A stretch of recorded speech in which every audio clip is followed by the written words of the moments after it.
কর্পোরেশনের পরিষ্কার পরিচ্ছন্নতার অভিযান তো রেগুলার থাকে।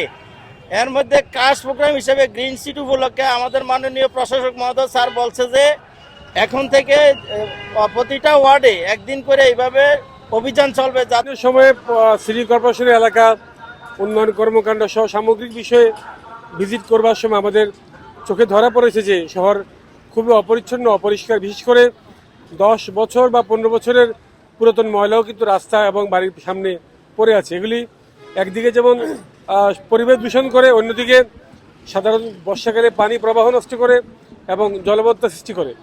আমরা সে কারণেই এই শহরকে একটা নির্বিচ্ছিন্ন পরিচ্ছন্ন শহর করবার জন্যে আমরা একটা পরিকল্পনা হাতে নিয়েছি এবং এটি 27টা ওয়ার্ড পরিপূর্ণভাবে পরিচ্ছন্ন না হওয়া পর্যন্ত এই কার্যক্রম অব্যাহত থাকবে।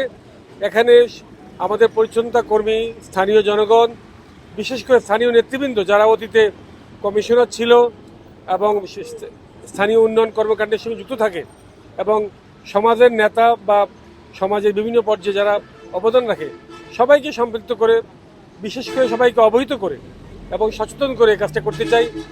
আমরা মনে করি যে সবাই যদি সচেতন হই আর যদি আমাদের এই উদ্যোগ অব্যাহত থাকে, এটা একটা পরিচ্ছন্ন নগরে আমরা গড়ে তুলতে পারবো।